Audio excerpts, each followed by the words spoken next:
Welcome to Dodgers Dogs. As part of the Dodgers Daily Network, Casey Porter here, joined by Coach Barrakoff. And here in just a little bit, we're also going to be joined by Austin Brubaker. Austin is hitting the softballs right now. He's on a softball team, and so he's going to get done with that, and then we're going to flip over to the three-man scene. It's probably going to be a total disaster because I've never done that, and certainly not in a live setting. But we're going to do it because I want to get Austin's thoughts on the big move today of Cavan Biggio. We want to thank everybody for tuning in to Dodgers Dogs as part of the Dodgers Daily Network. Before we get Coach Barrakoff's thoughts, I want to remind you, hit that like button, leave a comment, tell all your friends, and please, hey, this is an impromptu deal. Share out this link. Go to your social media right now. Let everybody know. Tell them to come on over. Let's get a good conversation going about Cavan Biggio. Coach, start in. What's up, Dodgers? Let's go. Man, you know what? Who thought we were going to get big-time news today? I mean, Biggio coming.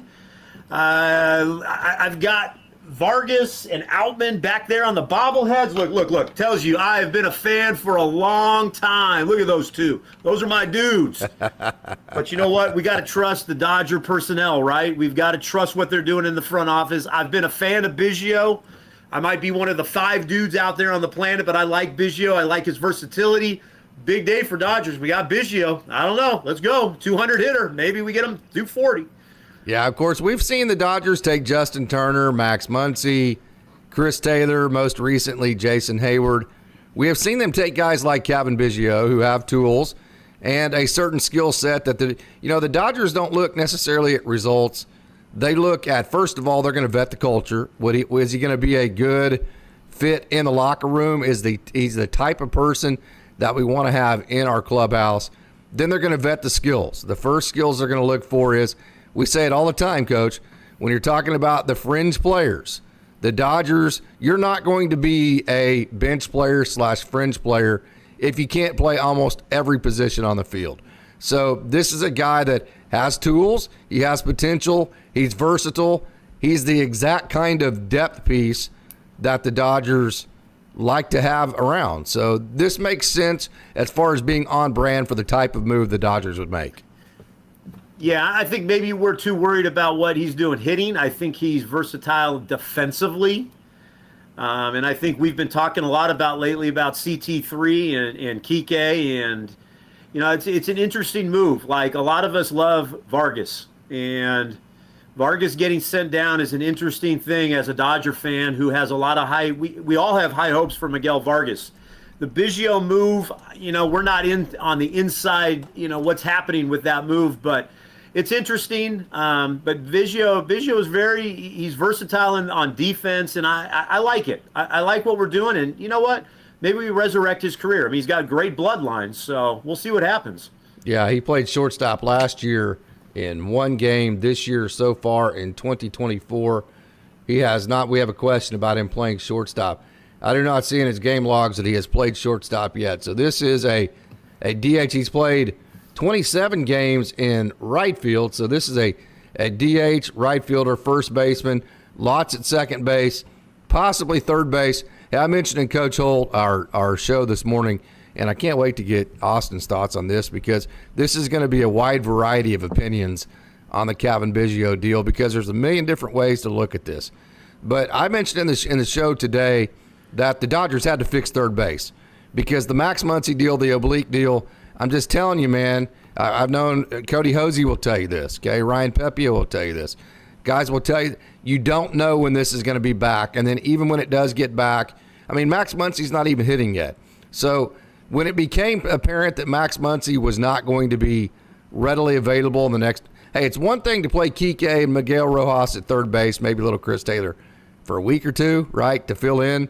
It's another if it's going to be an extended period of time. Once I think the Dodgers realized it was going to be an extended period of time for Max Muncy, I think they really felt like should feel like they have to fix that third base spot until Max Muncy gets back.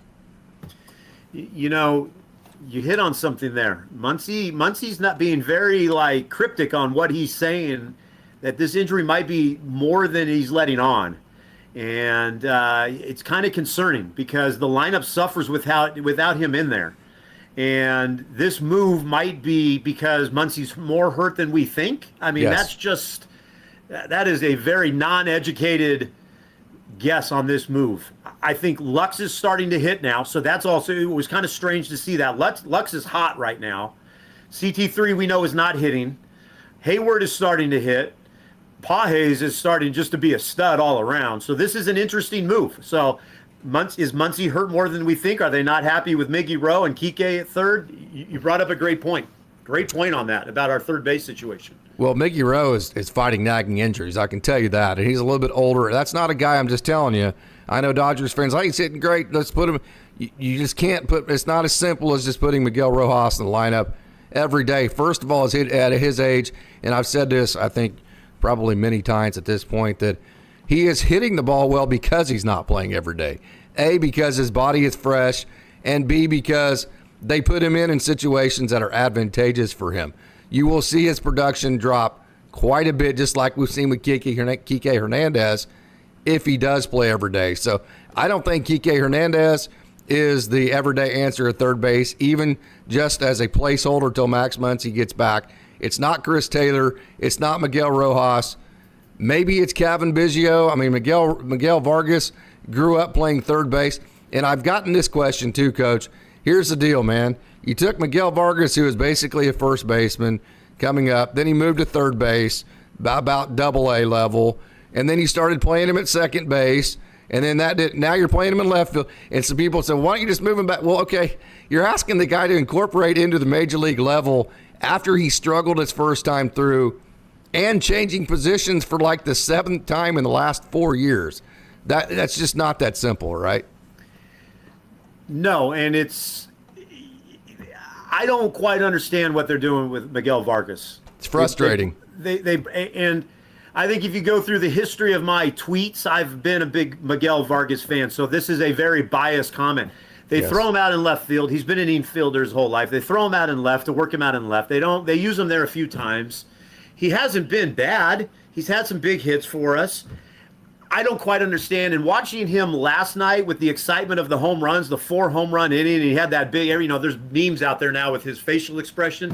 Today, I think he has that facial expression of, I'm going back to Oklahoma City. Yeah, what the hell? I don't quite, as much as I am a positive about everything with the Dodgers, this doesn't make sense for if you're Miguel Vargas fans or people that believe in him. I just don't quite understand what they were doing with him, but you know what? I don't get paid enough to question that. So it's just confusing a little bit. It's confusing what they're doing with Miguel Vargas.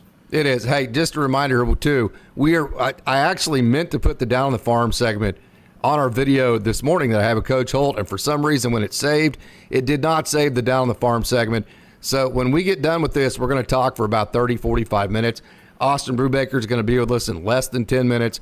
We are going to take a trip down the farm, talk about Dalton Rushing. We're going to talk about all sorts of stuff. Juan Murillo hit 100.3 last night in front of my own eyes. Damon Keith is back. Got to see him with the walk-off last night.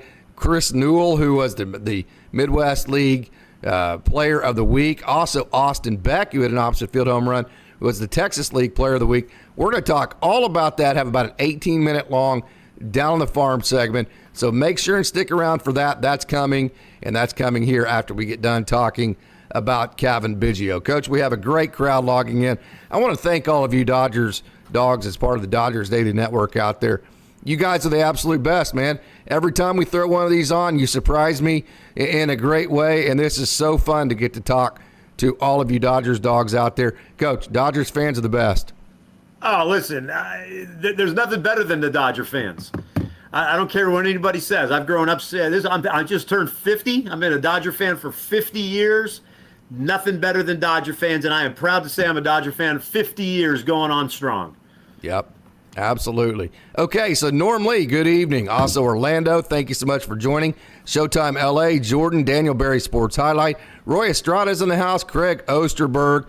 Hey, Jason Soretti. Hey, Jason, haven't seen you in a while. Thank you so much for joining. William Andrews, Random Hero, Showtime. Hey, we have a great crowd, Coach. So normally, first comment of the evening, Friedman appears intent on cornering the market of utility players who can't hit their weight. That is a fair assessment of Kevin Biggio. If you look at his offensive numbers, they were good the first 2 years in 19 and 20. They were then average, and then they have been not good as of late. I will say this, though. When you think of players and production, you have to think four-dimensionally, because the Dodgers' instruction and the analytics that they're going to receive, don't believe me. Just comb through all of the interviews that I have done with players, like I just did with Andre Lipsius, who have come over from other organizations. The analytics and the instruction is going to be different. So you have to project not what has this guy been doing, but what can he do once he gets underneath this system.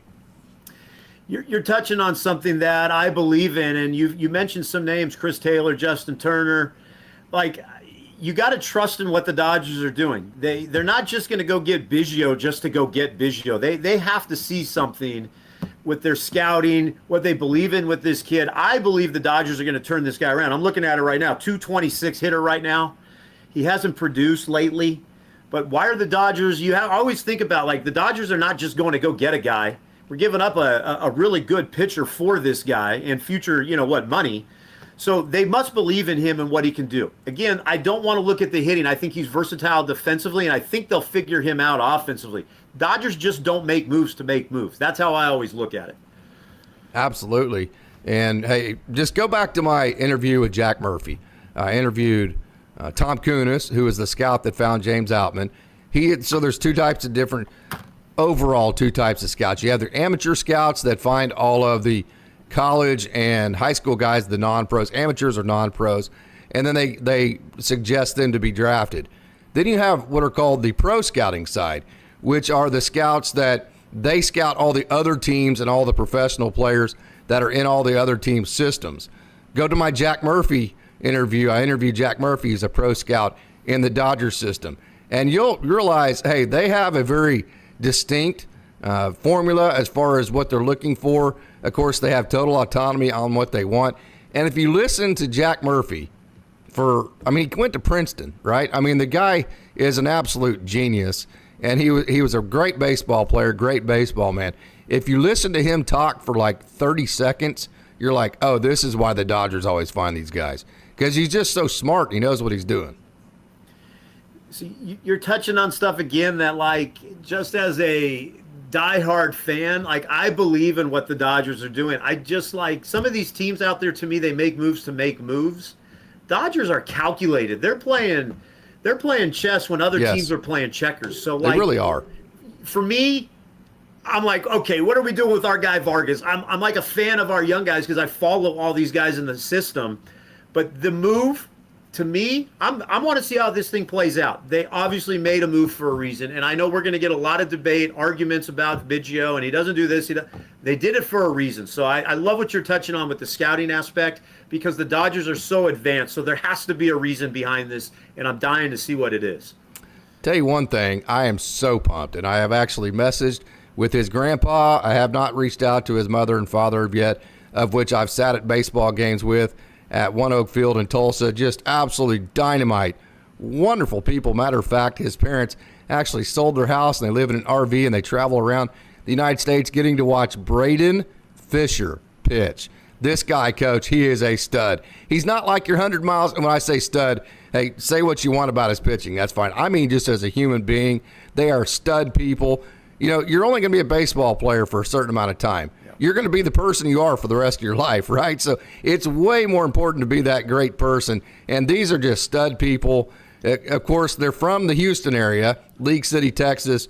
So it's like, hey, it was really cool because Braden, just looking at math, I mean, these guys know. His parents knew. His grandparents knew. I mean, the Dodgers, first of all, they go out and they get Anthony Bonda. They go get Johan Ramirez. They bypass all of these guys on the farm. And so you're sitting there and you're like a Braden Fisher and you're like, well, damn, man, I'm never going to get a chance to be in a major leaguer, right? It's a blessing and a curse to be a prospect in the Dodgers organization because you get the best instruction, you improve, you do all that, but then you have no opportunity. So then when you get traded like Braden Fisher, it's a celebration, man. It's like, dude, I have a chance now. I'm not blocked like I would be with the Dodgers. So first and foremost, super pumped for Braden Fisher. Kind of bummed that because he's from the Houston area, and it's in Toronto. It's like it couldn't be any further away, and his parents are going to have a hard time going and seeing him. He's going to now be in the International League instead of the PCL, and then hopefully makes his Major League debut this year. But super excited for Braden Fisher. You know, you touched on something. At the school I work at, Oklahoma City University, we have a legendary coach, Keith Lytle, who's been a Major League hitting coach or minor leagues. And Keith, I love talking to Keith. I've learned a lot. As a basketball coach, I love talking baseball. Keith has told me it's all about who you are as a person. If you're a great person, you're going to make it in the baseball world. And I'm telling you, what you're talking about, it's like it should be an honor. Like, all right, Dodgers thought highly enough for me to trade me away for a guy that we want. He's going to be able to go into the Toronto system and probably jump up and really make an impact because the Dodgers are loaded with arms. So, yeah, I love what you're saying. Like, you know, it stinks that we lose a good arm like that. But, you know, for his family and as invested as they are, man, he's going to get an opportunity now. I'm with you on that. Like, good people need chances. And I like what you were saying there. I'm texting with Austin Brubaker trying to get him. This is the first time we've ever started with 2, going to try to transition to 3 using a new program. I'm telling you right now it's going to be a total disaster. But, hey, I don't care. we're talking Dodgers baseball, and we're trying to bring you the best show we can, and we'll eventually figure it out, and because I really want to get Austin's take on this. Okay, Coach, we've talked about the upside of Cavan Biggio, the great part of it as far as Braden Fisher getting an opportunity with Toronto. I will say this. Hey, man, I trust the Dodgers that they know what they're doing. Cavan Biggio, it is so frustrating for me to go watch. Well, you see him with the pitch clock and this deal, and you see how Cody Hosey, he's hitting 303, man. There is Austin right there. Let me see if I can get the 3-man going here. Just a second here, Coach. 3-person there, and yeah, well, this is going to be a little bit of a chore here. Hey, guys, go ahead and talk while I figure this out. And Austin, welcome in. Nobody can see you. This is a disaster on the screen. Let me get this fixed, and then you talk while I do that. I need a couple of minutes. Oh, don't worry. I'll be like a ghost here on Dodgers Austin. Dogs. You can just hear my voice. Let's see that. Austin, this is for Vargas for today. There you go. Look at that. I brought it out today. That's a sweet bobblehead. My buddy works at Dodger Stadium, and he got me that in exchange for an Oklahoma City T-shirt, which I'm going to get you one now. Oh, I really appreciate that, man. I'm all sweaty right now, I got to be honest. Maybe you don't even want to see me. Just got finished up with the local City League softball game, which we did win by 15-14. Nice. Went 4-for-4, had a triple and a walk as well. So was really carrying the team to the victory tonight. So cycle. You should have hit for the cycle. What are you doing?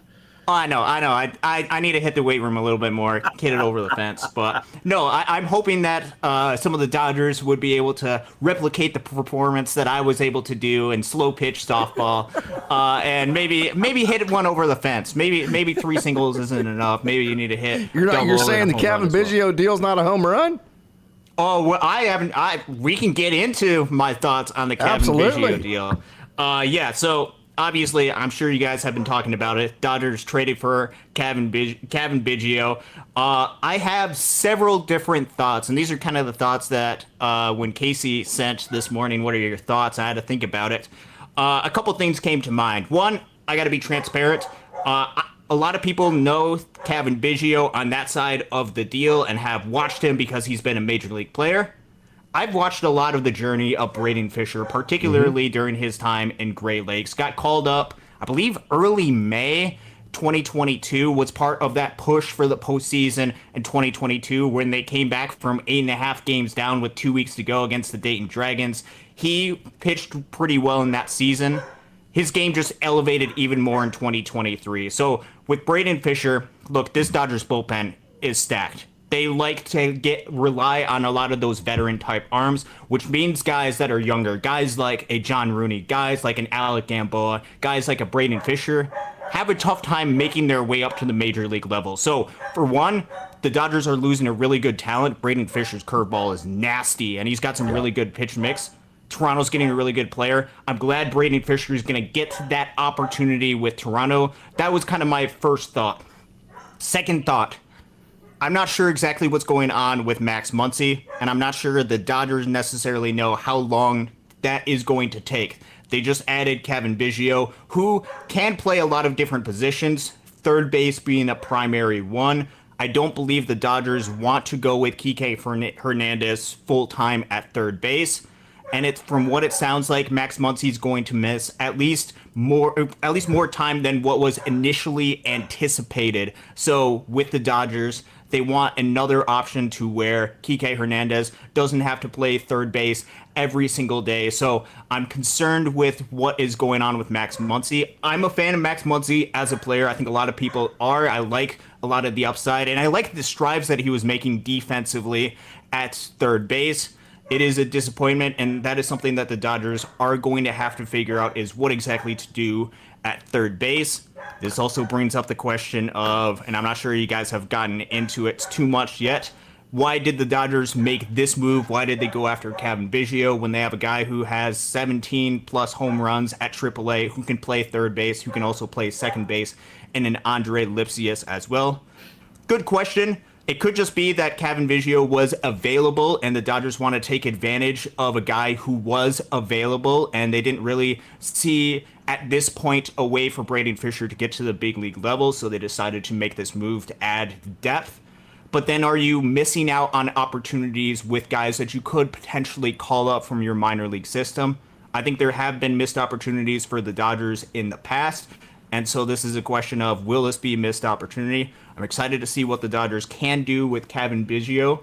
We'll have to wait and see what happens. There is, I know, Coach Barikoff, your first response to this was, hey, there's low risk. And for people who, and I think the more that you follow these prospects and watch them, you'll start seeing that a little bit differently, because when you say low risk, what you're meaning is, hey, the contract's not going to be extraordinary. It's not going to cost the Dodgers a whole lot. But what you'll start feeling like, I think, as you go on, Austin, I at least feel this way, the cost, the expense is Miguel Vargas. The expense is Cody Hosey doesn't get to be a major leaguer. The expense is Andre Lipsius has done, like, why even bring Andre Lipsius over if he's going to hit like this and then still get bypassed by a guy that's hitting 220 at the major league level? So my response to, hey, this is it is low risk from a financial perspective, but the cost here is not in money. The cost is in opportunity. It's an opportunity cost for the guys that we see every day at Oklahoma City. That's what we were talking about earlier. I mean, I have been on record of, I am a massive Vargas fan. Yes. Mm-hmm. And I just don't understand why bringing him up and then not even giving him the opportunity for a guy that's hitting 220. You could argue that, okay, Vargas could hit 220 and he might be a better third baseman for all we know. I just don't understand it. And, as for a guy that follows a lot of the minor league guys, it's like you want those opportunities. But then you bring in Biggio for a really good arm. So I'm not one to question the front office because I think they know what they're doing, but it's an odd move. And I am okay with saying I wish Miguel Vargas would have got an opportunity. How is he? I've watched him since he's been with Tulsa for those 2 years. Right. We watched him, and I'm like, this kid was a very pretty good kid out of Tulane? And, I park next to him in the parking lot when I do the pitch clock. I see his Tulane plates. So it's like I'm pulling for the guy too. But you got to, if you're a Dodger farm system guy and you see this move, you're like, especially Vargas, what the heck is going on? Yeah. And I'm okay with saying that publicly. I really wish Miguel Vargas would have had an opportunity. Because Austin, I'm with you, Austin. Something is going on with Muncy, and we talked about before you got on. There's like cryptic talk about Muncy's injury.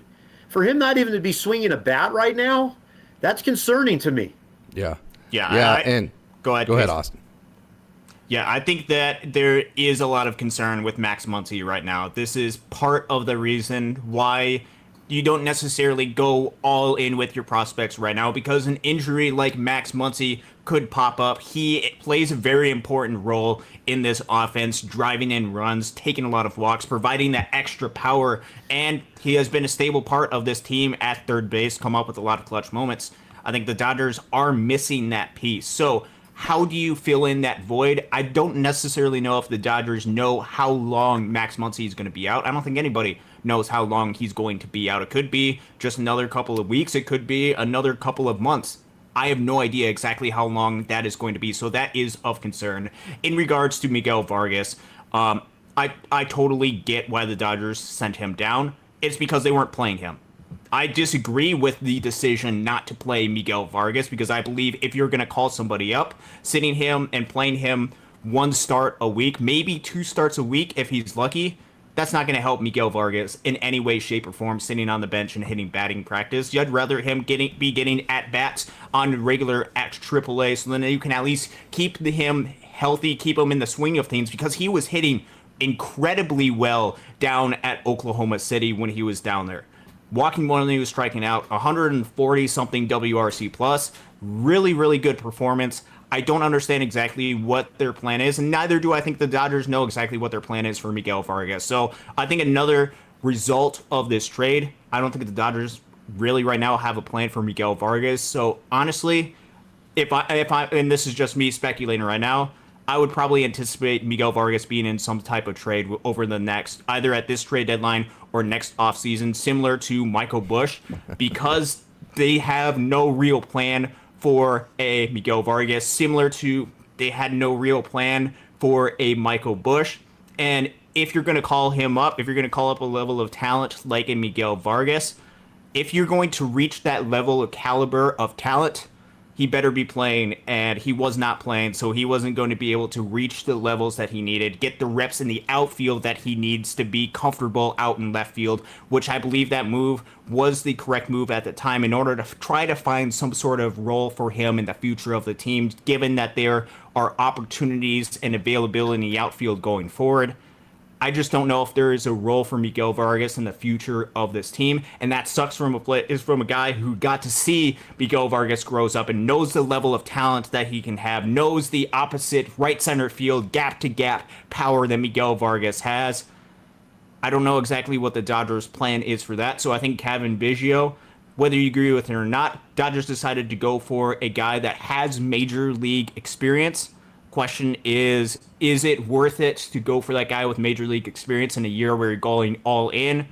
Or would you rather have them taken a look at the upside of a player who has just a couple of plate appearances at the big league level in Andre Lipsius in Detroit, but is hitting really well in the Tiger system?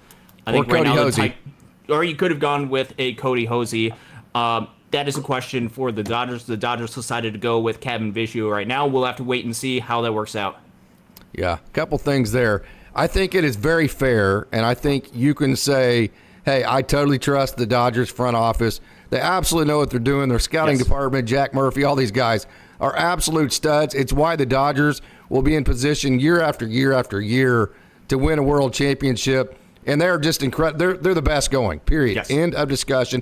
It's why I always say, trade all your prospects for what you need, because I promise you, guys like Tom Kunis are just going to go find the next Peyton Martin, the next James Outman, and they're going to replenish it. You can take all the money away from all the rich people in the world. Within 5 years, they'll have it all back. They figured out how to get it the first time. They'll figure out how to get it again, right? Great coaches are great coaches. Great scouts are great scouts. That doesn't change overnight. So I think it's accurate and fair, and I don't think it's throwing shade at all to say the Dodgers are the greatest in baseball at scouting and developing and doing all this. So you have to trust them when they go get a Cavan Biggio. But also, it's true at the same time to say that they're choosing major league veterans with no evidence whatsoever that they can be more successful at the major league level just solely because they're major league veterans over guys like Miguel Vargas, Andre Lipsius, Cody Hosey, and to an extent like a James Outman, because they don't have major league experience. I think it's accurate and fair to say both of those things at the same time, and I don't think that's throwing shade at anybody to say that. Yeah, you guys bring up great points. I'm going to give you my fan perspective. Like, I just want Miguel Vargas to get the opportunity. Like, I get everything you guys are saying. It kills me. Austin, you said something about a trade. Yeah, I mean, I could see that happening. It kills me because we've all followed Vargas for so long. We love the dude.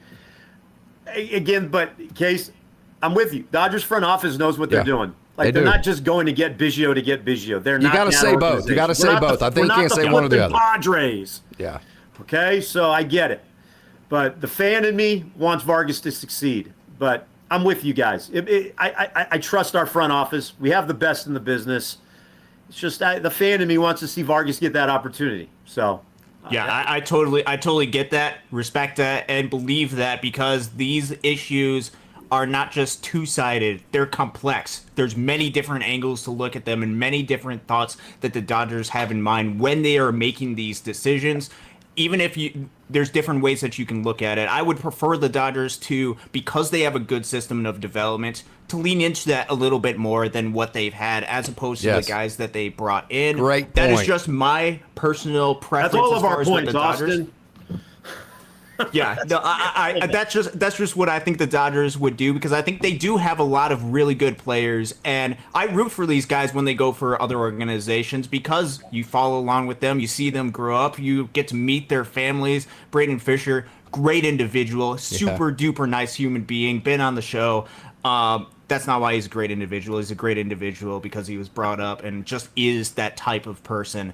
Wish him nothing but the best. And with the Dodgers, I think they have the potential to get a really nice piece in at Kevin Biggio, although he does need some work right now to turn into that piece, that consistent piece that the Dodgers need.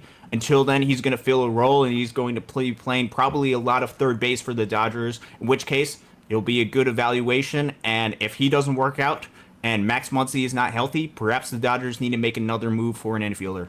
Coach, here is my situation. Let me throw this at you. This is kind of a fastball, but you can handle it, right? Sure. Hey, we've been there before. Okay, so if a player's not getting playing time, like Miguel Vargas wasn't, and the player comes up to you and says, "Hey, Coach, I get it, man. This is all about winning. I mean, this is a results-based industry, Coach. I get it. If you don't win games, you get fired. I understand that. So I understand why I'm not playing every day. Okay, but explain to me what I need to do in the future to get to play." What would you say to Miguel Vargas? So that's kind of where I looked at this deal when I woke up this morning and I saw this tweet, and I'm like, I don't think that's a real tweet. Like, is this real? Because the question Miguel Vargas probably has is, all right, I'm going to play every now and then. I'm going to try to produce when I can. And if that's what you want me to be, that's great. But then you watch him last night in the dugout, like with Tio. They were sitting there all night when the 4 home runs were going, and he gave the great meme and the eyes. It's like, I looked at that last night. I'm like, this dude's fully invested in being on this team and whatever his role is. So for me, it had to be a surprise. I don't think they just told him a couple days, you know what, Miguel, we're going to look at getting Gavin Biggio. To me, this was a surprise. I could be way off base, but I don't know. I believe in our system, and I have talked to you, Casey, enough about this where I think us as fans, we expect too much of these guys when they come up. And when they don't produce, it's like, oh, why did we bring them up? Vargas needs a chance. Otherwise, let's trade him for something better, because otherwise he's just going to sit at Oklahoma City, like Austin says, and produce and produce and produce. Trade him. If he's not going to get the opportunity, let's move him on. Send him to somebody that he could play for. So, Casey, to answer your question, I don't know, because that's a tough one. Miguel, that's my problem with this. That's my problem as a coach, which we think as a coach. We've been coached our whole lives. I wouldn't know what to tell Miguel Vargas right now. That's my problem. And maybe they didn't say anything to him. Who knows? He might have been blindsided by this, but I'm always like, I don't know what's going on in that dugout. Who knows what Miguel Vargas has been told? Maybe he knew, maybe he didn't. I just don't expect that he knew about this deal. This just was an odd thing for me. I trust that Biggio is going to be great. I'm a typical Dodger. Maybe I'm different. Biggio, I'm all in on Biggio. He's a Dodger now. Like, dude, this guy's going to get it done for us. That's how I am.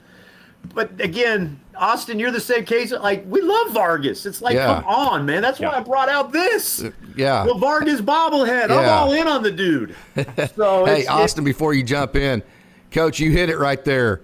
I have zero problem. Hey, all in. Whatever you have to do to win a world. If you think Kevin Biggio gives you a better chance to place hold third base until Max Muncy gets back, which is what this is about. They chose Kevin Biggio over Andre Lipsius, Miguel Vargas, or Cody Hosey. at third base until Max Muncy gets back. I could easily see him probably getting DFA'd, something like that, in the future, if that being the scenario. I definitely think this is hey, we don't know how long Max Muncy's going to be out. We need a reliable third baseman. Let's go see if we can fix Cavan Biggio, that type of situation. So whatever the team feels like they need to do to win a World Series, hey, man, you saw my show after they got beat out last year. I was so pissed I couldn't see straight. It still pisses me off. We've got to win a World Series with the chance. Yeah, he's in the lineup tonight at third. Yeah, I saw that. Mm-hmm. Yeah, he's in the lineup. So I am all good with all I ever ask of the front office is, if you're going to do this to these guys, trade them. Don't send them down to Oklahoma City and make me watch these guys waste their careers in a AAA setting when I know they could be in a starting lineup for a major league club somewhere else. If you're going to choose major league veterans, great. That's your prerogative. I'm all in for it. Hey, we're all Dodgers. But then send Miguel Vargas somewhere else where he can go be the major leaguer he deserves to be. That's my only point to that. Yeah, I totally agree, and that's kind of the sentiment that I was going to give out. Exact same situation with Michael Busch. I don't want Miguel Vargas's career to be wasted in Oklahoma City. And I totally get Major League front office. Miguel Vargas, controllable player. You can send him down. He'll have options. You'll have an option for next year as well. So you'll have the ability to send him up, send him down over the next couple of seasons. I don't think you're getting the best out of Miguel Vargas. I don't think you're getting the most out of his talent. One, for the Dodgers, and also getting the value for how good of a player he is as well. I think it was important for the Dodgers to trade Michael Busch when they did. One, because they weren't going to play him, and two, because he was still valuable enough to where you got to get two incredibly talented prospects. Jackson Ferris pitched tonight, and he went, looks like 5 scoreless innings against the Dayton Dragons. He is a really good pitcher and starting to turn that corner to be a great left-handed prospect in the system. Zaire Hope, another outfield prospect, very talented. A lot of people are loving what they're seeing out of Zaire Hope, me included as well. I don't want to see Miguel Vargas's career to be wasted in Oklahoma City if the Dodgers don't necessarily have a plan for him, or if they view him as depth. I think if they view him as depth, I don't think you're going to reach the upside that Miguel Vargas can reach to, and I don't think you're going to get the best Miguel Vargas that you can, nor are you going to capitalize on the value of player and get some additional guys to help this system that can be eventually used for other guys that you can trade for. Either that, or it can be part of some type of deal if you want to make some type of trade package later. That's kind of where I'm at with Miguel Vargas, just with the message that the Dodgers have sent so far. Plans could very well change on a rapid. They could all of a sudden decide in a week or two, hey, you know what? That Miguel Vargas guy, he's really talented. Let's make him our everyday left fielder. I'm not anticipating and not holding out hope for that right now. So that's where I am at that situation. As you guys had mentioned, now that Cavan Biggio is a Dodger, I'm all in because this team, with the amount of money that they've invested, needs to do every single thing possible to go all in and win the World Series. That is their goal. That is their mission. That is exactly what they're going to do. And so whatever they believe is going to help them reach that goal, go all in, and I'm all for it. Absolutely. And this is one of those deals to where, Coach, we've been in many of these rooms with your assistant coaches. I've always told my assistants, hey, you should maybe every once in a while you'll feel like, hey, I probably shouldn't have said that, but don't ever leave this war room feeling like, man, I should have spoke up right there. Always tell me what you feel like we need to know, right? So you cuss and discuss it, you hash it out, and then when you leave the room, you're all on the same page. That's exactly how all of this is going to go. We talk about this, we talk about that, and bottom line is, Coach Barrakoff, you mentioned this a minute ago, the Dodgers front office knows a hell of a lot more about this than we do. So who am I to tell them that Cavan Biggio isn't a better option than whoever the hell they want to go play at third base, right? Yeah. That's what I'm saying. Like, as the fan, like, I want Vargas in there, but I'm not going to go against our management and how successful they've been. So if Biggio's the guy, then let's go for it. I'm not going to be the guy when Biggio, if he goes 0 for 4 tonight, I'm not going to bash it. It's like he's a Dodger, so I'm all in on the Dodgers. Like, I don't understand some of these fans. Like, they're like rooting against some of these guys not to hit. It's like, I want every single one of our guys to come in and produce because they're a Dodger. I mean, I'm telling you, I've been a fan for 50 years. I want our guys to succeed. I break down when we lose, like in the playoffs. Like You we're all drink in 3 on this Coronas deal. instead of 2? Yeah, I mean, it's like, look, I got my party like it's 1988, baby. So, I mean, like, Hey, do you I'm have a all Corona in. on hand? What? You got a Corona on hand? I finished that already. Oh, okay. All right. Very good. Having a good time here the Wednesday night in the big town. Hey, David Catalano, thank you so much for the $2 super chat. That is absolutely awesome, guys. We have a tremendous lobby, and we are way behind on our comments. Usually we are like, we pride ourselves on getting to all the comments. We're probably not going to get to do that on tonight's show, just for the simple fact that there's so many of them, and this is such a hot button topic, and we're up against it because we got to get to the down the farm, because my knuckled head didn't put it on the back of the video this morning that I released with Coach Holt. When I watched it back, I was like, where in the hell is the down the farm at? And it wasn't on there, so we're going to have to put that on tonight. So here's another part to this. This is why I vehemently said, yeah, James Outman, you send him down to AAA, and everybody's like, well, yeah, he'll get to figure it out. He'll come right back. Dave even said that. No, he's not. What precedent do the Dodgers have of taking a position player, sending them back down to AAA, letting him figure it out for 2 or 3 weeks, and then sending him right back up and giving him a starting role? What precedent is set for that? I don't remember one, right?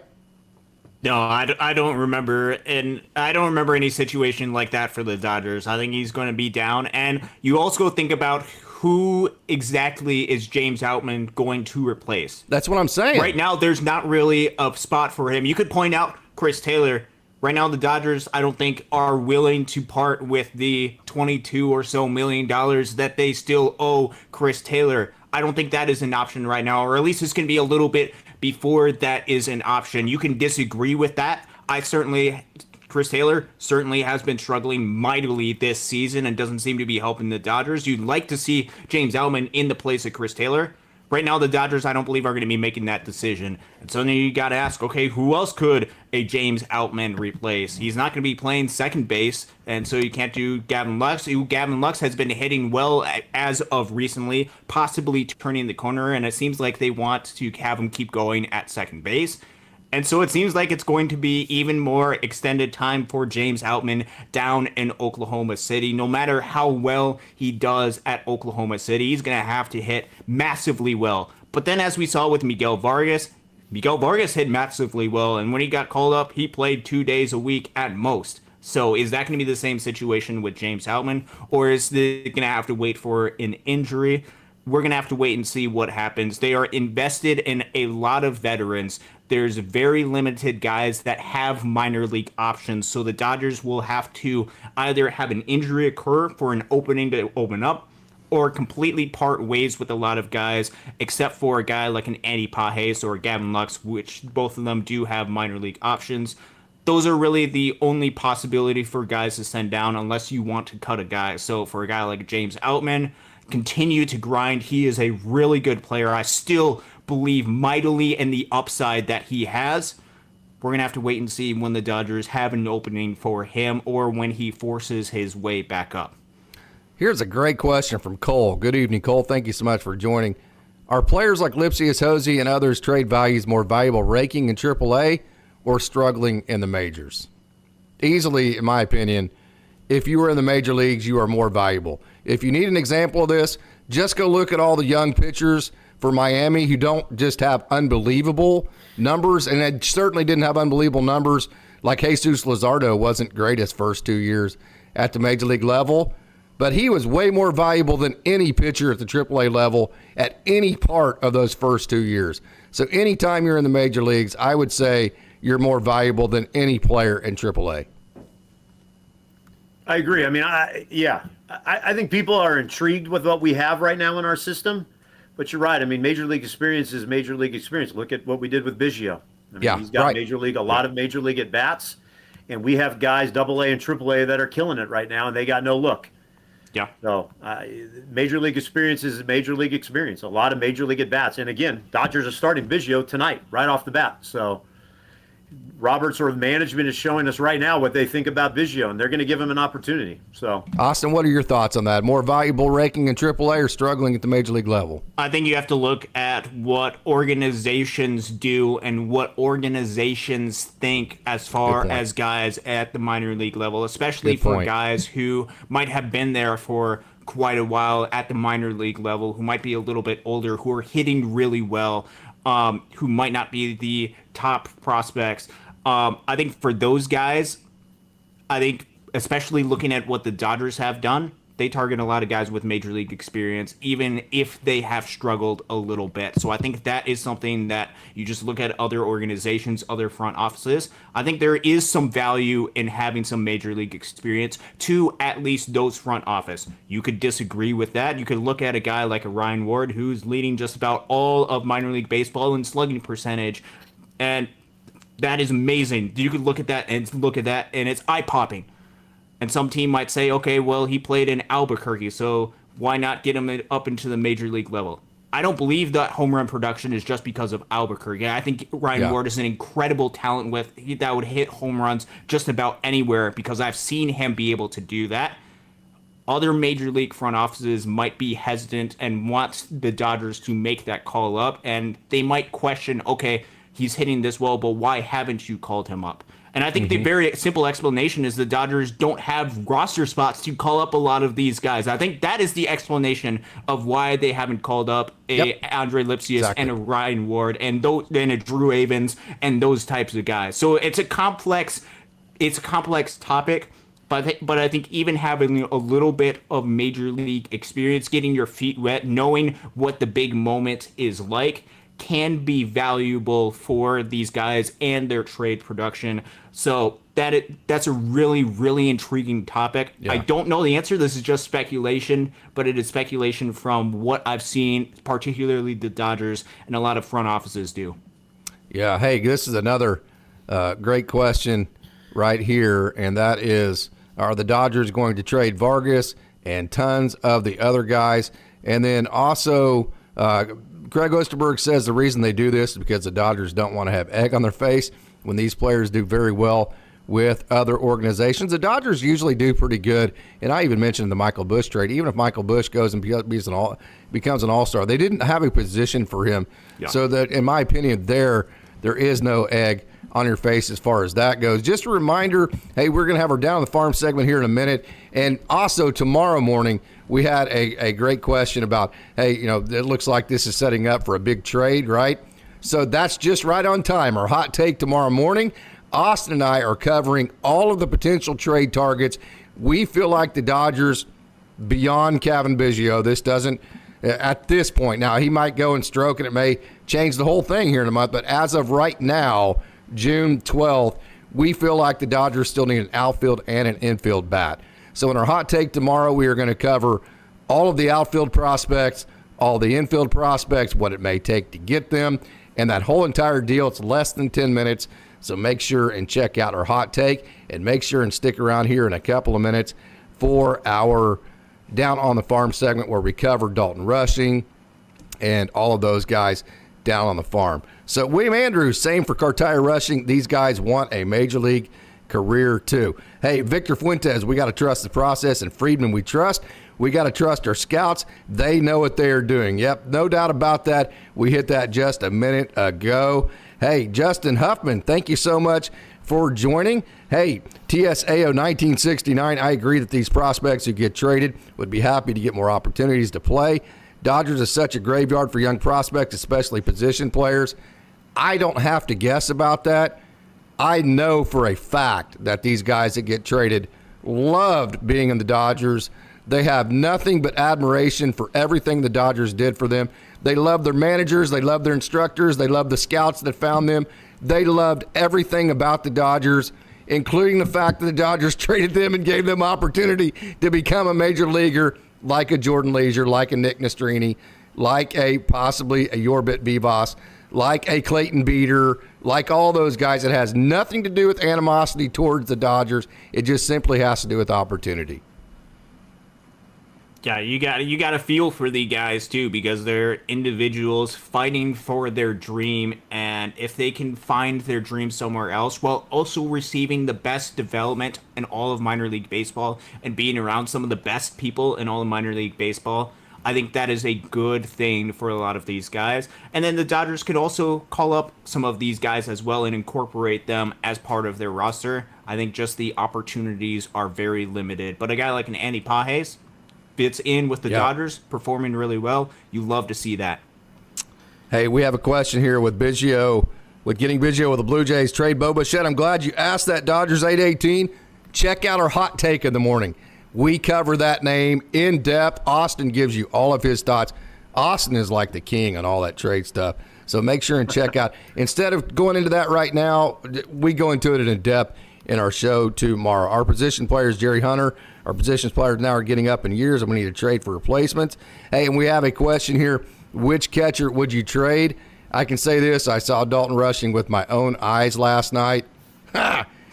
You ain't trading that guy. You ain't trading that dude. That dude, I know we signed Will Smith for 10 years. I know the mathematical equation of it. I don't care. He's not a mathematical equation, coach.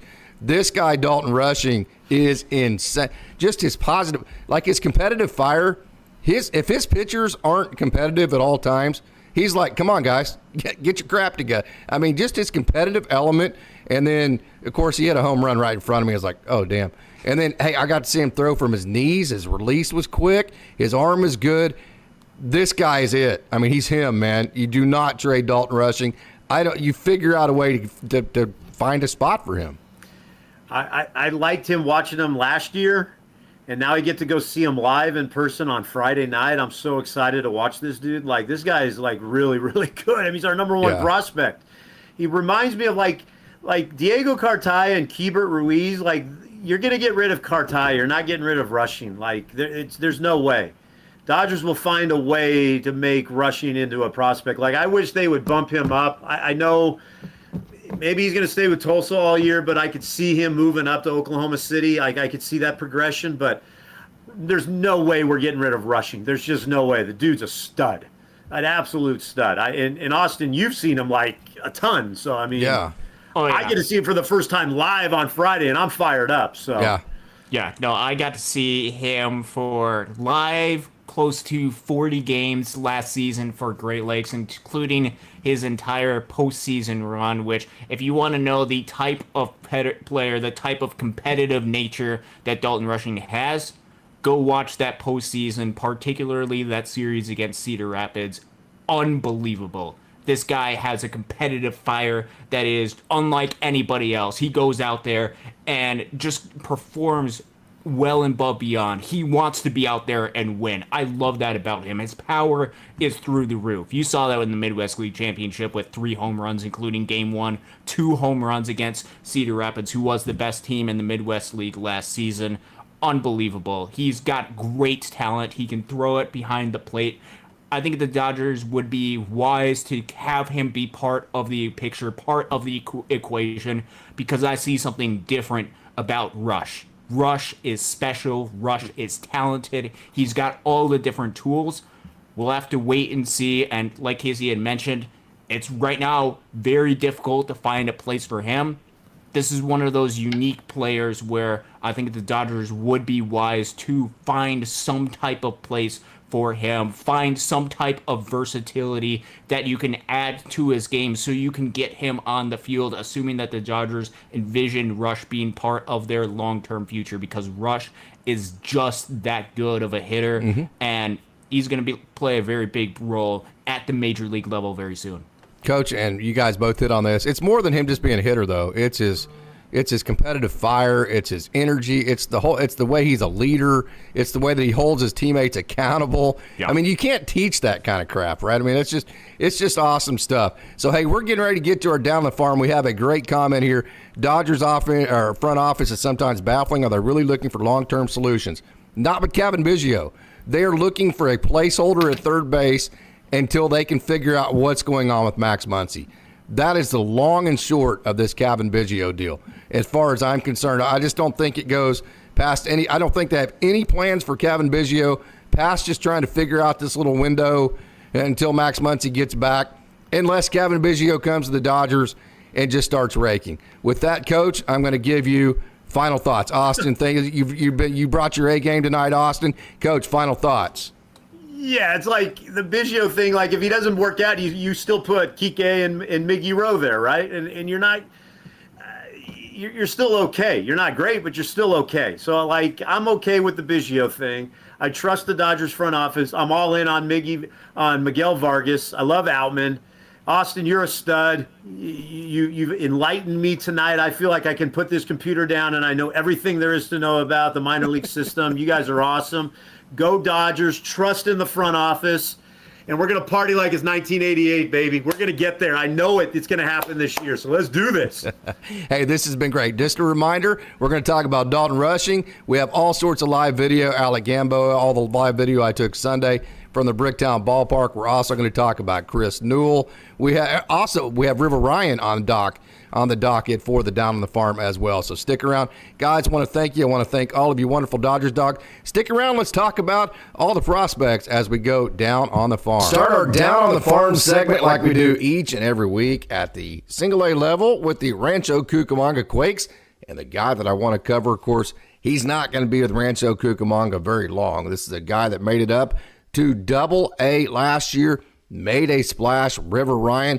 This is a guy that was a two-way player out of UNC Pembroke, one of the best two-way players in the United States of America. He was a two-way player with the Padres. The Dodgers traded him for Matt Beatty, who was with the Amarillo Sod Poodles. And I know that because the Drillers, the Double A affiliates of the Los Angeles Dodgers, were actually in Amarillo last week, and I saw Matt Beatty playing for Amarillo and several of his at-bats. So this is a guy, River Ryan, that can approach 100. He has the high-riding fastball, the tumbling changeup, a really, really nice slider, curveball, the entire deal. He thinks like a major leaguer. Matter of fact, his brother Ryder Ryan don't quote me on this, but I think it was his major league debut. He may have been in the major leagues before that. I don't think so, but I think it was his major league debut last year. So this is a guy, and River Ryan, that is destined for the major league, can approach 100 miles an hour. He has a big-time persona to him. The thing is, he had shoulder fatigue, and we know how the Dodgers are with these types of injuries. I have messaged him about it, but all the information I get on that type of stuff is always off the record, so I will never share that kind of stuff as far as with the public.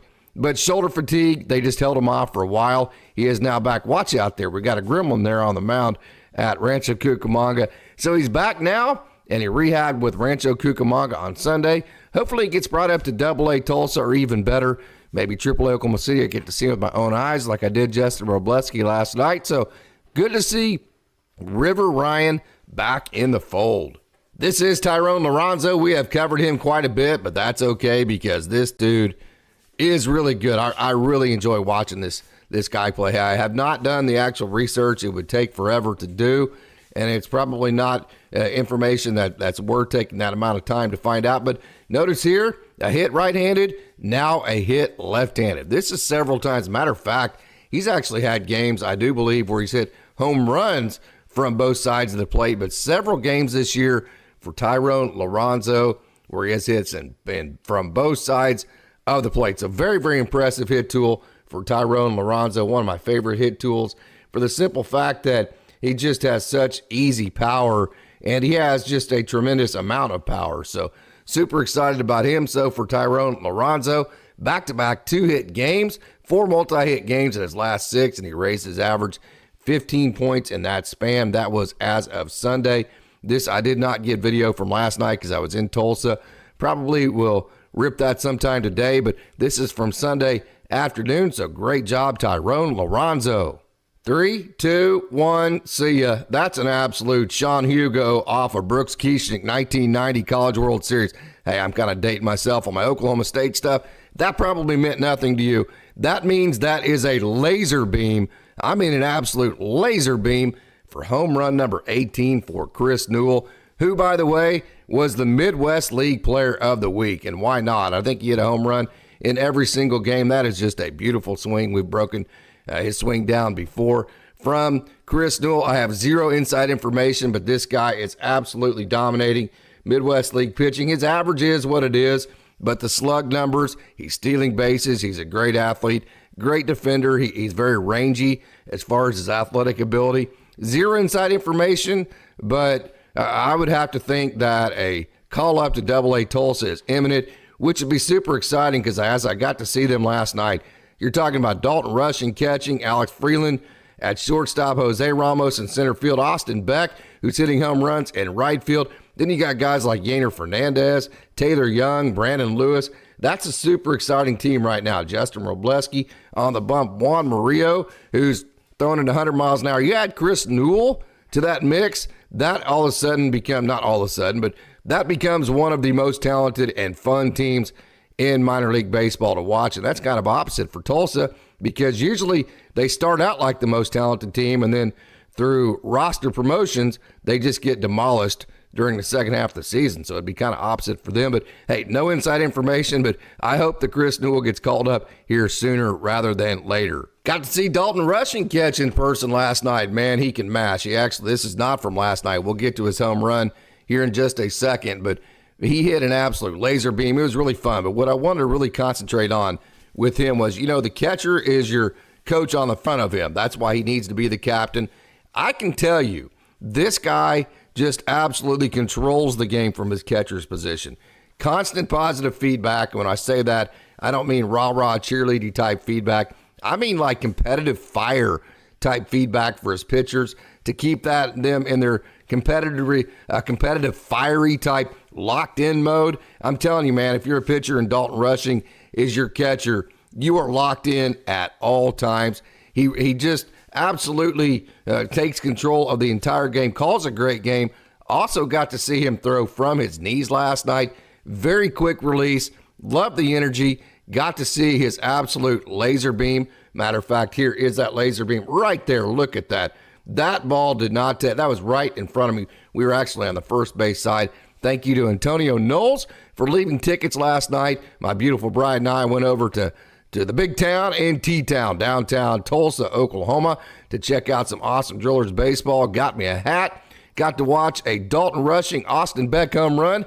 Got to watch my man Justin Robleski, robo pitch. So it was a lot of fun. Super. I came away in person even more impressed with Dalton Rushing than I ever have been. This guy is awesome. I was disappointed I didn't get to see this guy, B-Lou, my man, Brandon Lewis, who is swinging it. Brandon Lewis had 2 hits on Sunday, including his 7th home run, and he has hits in 5 of his last 7 games, 3 of which have been multi-hit games, and Brandon Lewis has raised his average 23 points. 23 points so far this season. He's hitting .381 in June. That's in 7 games, and its OPS this month is 1393. Brandon Lewis, a young man who has big power, sweet hands, good soft hands, quick feet, good around the corners as far as the infield goes.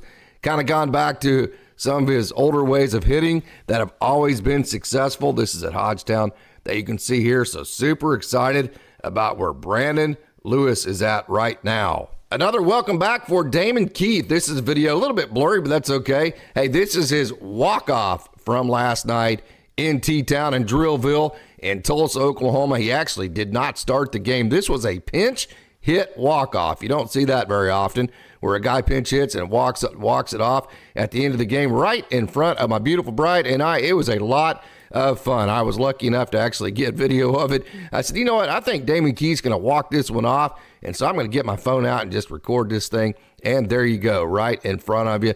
He had 2 hits back. He'd been he just came back just a couple of games ago off of his hamate injury. So good to see him. Just a lot of raw tools. Lots of fun last night. Damon Keith. It was good to see him in person. So super excited about that. This is Austin Beck, home run number 10. He actually hit that's his home run number 10. That leads the Tulsa Drillers. That's last night. Last night he zoomed around the bases, thought he only had a triple, and then eventually the umpires determined that the ball actually hit the wall above the padding, which is a very tough call. Good job by the umpires last night because that was a very tough call. Gave him his home run, of which he deserved. Kind of interesting because Dalton Rushing hit home run number 9. And I believe the first inning, I just showed it to you a minute ago, And so that tied Dalton Rushing with Austin Beck for the team lead in home runs at 9. And then a couple of innings later, Austin Beck hit this home run to take the lead again for the Drillers in home runs with 10. Congratulations, Austin Beck. He was the Texas League Player of the Week last week. He went 8 for 19 in Amarillo. He had 3 doubles, 3 home runs, 10 RBIs. He scored 7 runs, and he had 21 total bases. Wow. Last night he hit home run number 10, which leads the Drillers, and his average is at 273, WRC plus 138. So he's 38% better than league average. Got to see him again in person. Man, his speed is impressive. Really good arm. This is a guy you really need to put at the front of your Rolodex because I'm telling you, all of the tools are there. He's happy in the Dodgers system. I think he's going to continue to flourish. So keep your eyes on Austin Beck. He's a guy that has a lot of power, good speed, nothing not to like here. And again, he is in a comfortable environment and really flourishing with the Dodgers. So keep your eye on Austin Beck. This is Drew Avens right here. We talk about him a lot and for good reason. Look at that bunt base hit. That's actually his second at bat last night. Drew Avens, his first at bat got a base hit, came around to score. That's his first at bat right there. That's his first hit. Came around to score there, then had that bunt base hit you just saw, scored again, and then he had this one right here in the 6th inning where he drove in 2 runs. So at that point, Drew Avens had directly accounted for 4 of the Oklahoma City runs in the 6th inning.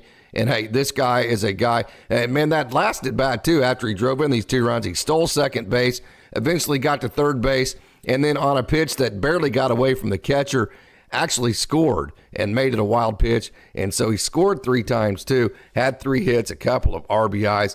And so, hey, a bunt base hit, stolen bases, you name it, he does everything. So this has been your daily reminder that Drew Avens is one hell of a baseball player. Hey, Cody Hosey, how about him? Stay inside that baseball right there, young man. Shoot that thing into right center.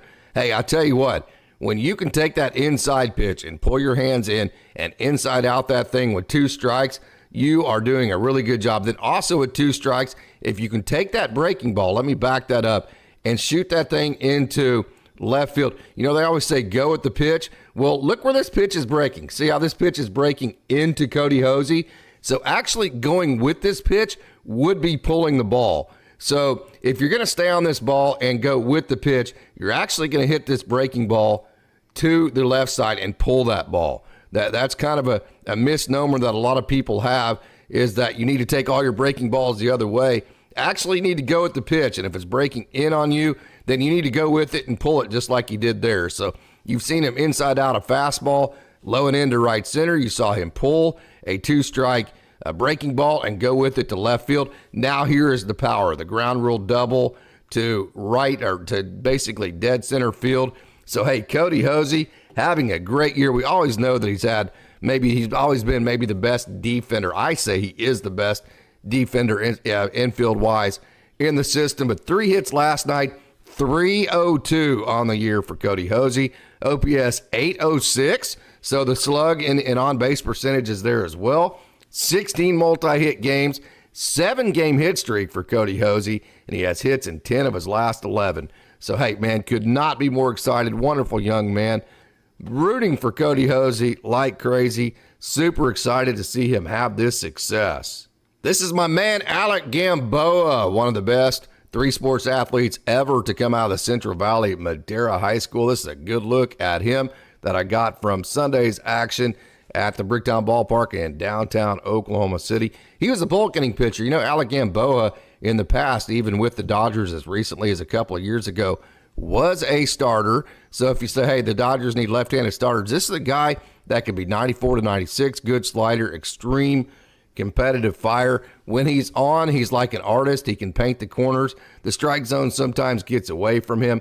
So this is a guy that could be a left-handed starter. I know that's kind of a buzz as far as people within the Dodger system. Who are the next left-handed starters? Of course, you have Robleski, you got Bruns, you've got Jackson Ferris, and Ronan Kopp could also be transitioned back to a starter. But this is Alec Gamboa. Him or John Rooney easily. They've both been starters in the past. They could transition back. How about another good year for Alec Gamboa? He had a really good year last year, except for the beginning and end of of the seasons. I mean, like the middle parts, the longest parts of the middle part of the season, he was dominant for the most part. So this is good video of Alec Gamboa, 2.57 ERA on the year. Another guy that's getting older out there and just waiting for opportunity. Here's a good look at Jesse Hahn, and this is a guy with a lot of major league experience. He was 94 to 95 on his sinker and both his sinker and four seam. So both fastballs were 94, 95. Also had a curveball that was breaking almost 5 feet. That one right there. So his breaking ball is a legitimate pitch. And so we know the Dodgers love to have these guys that, you know, we call them quad A guys or 4A guys, whatever you want to call them, that have major league experience on a minor league contract. Also, I was reading a comment on the post that I put on Jesse Hahn, one of the posts I put, and one of the posters said that they asked Blake Trinan in spring training who are some of the pitchers that are nasty, and Jesse Hahn was one of the first names out of his mouth. So keep an eye on Jesse Hahn. He is a guy that, you know, again, he's one of those quad A guys that you would think might be a player in the future if the Dodgers get short on arms and they're trying to, you know, give their starters rest, that kind of deal. We've seen it over and over. So there's a good look at Jesse Hahn. Here's my man, John Rooney from Sunday's action. He went scoreless, his third scoreless outing in a row. Very similar to Alec Gamboa. Been a starter in the past. He could be a starter again. He's had a north-south arsenal in the past. He moved to east and west last year, so he could go multiple times to the lineup because he could throw the high-riding four-seam, the tumbling changeup, the slider with depth. He can also throw the cutter and the sinker. So he has the arsenal to become a starter again if the Dodgers ever wanted him to, but he's still in relief. He was 92, 93. The spin and all of his pitches were good. He pitched a weak contact, and he pitched very fast. So wanted to give you a good look at John Rooney. Hey, here's a guy we haven't covered a whole lot, and this is Michael Flynn. And hey, I was very, very impressed with him. To be honest with you, this was the second time I had seen him get to pitch in person, and man, he was very, very, very impressive. It was his slider that stuck out to me. By this time, my camera, that one right there, my camera had died, so this is my phone, and my phone doesn't take quite as good a video, but you can see that slider there. That is a really, really nice pitch. I mean, I'm just telling you, it stuck out to me. And when you watch all these professionals, they're all so good. It's just one game just seems like the next, and it's hard to tell one guy from the other. So when something sticks out to you, you remember it. And I can tell you that Michael Flynn's slider definitely stuck out. It was only mid-80s, but it had a lot of bite to it, and it was very impressive. Hitters really don't know where it's going to end because it has so much late break to it and bite, and it leaves them guessing. Also, he paired that with a sinker that had a good right turn to it, 94 to 95, and a good cutter. So you're talking about a guy with a really, really nice slider that can also pitch east and west. Out of the pen, good velo, so keep your eye on Michael Flynn. Going to finish her down on the farm segment. Wanted to get to almost all the guys I got video of. This is Chris Owings. And man, Chris Owings, another one of those quad A guys with a lot of major league experience on a minor league contract. He has hits in 9 of his last 10 games and 14 of his last 16. He has 9 multi-hit games in that span. Raised his average 53 points as well. So Chris Owings, I've said it a couple of times, this is a guy that if he gets hot, you know, Andre Lipsius, we've talked about with Max Muncy out. Owings can play anywhere on the infield that you need him to. Good athlete, major league experience. He would know what a major league clubhouse looks like. He would understand the expectations as far as what would be expected of him if he got brought up. This is the type of guy that you want to keep your eye on. If you're looking for guys that the Dodgers might potentially send back up that are maybe DFA-able, we see that quite a bit when Max Muncy gets back up. Chris Owings would definitely be one of those guys, and I've said it a couple of times. If he gets hot, you would think that he would be a guy that the Dodgers might consider doing that with. So there's some good video of Chris Owings. Keep your eye on him.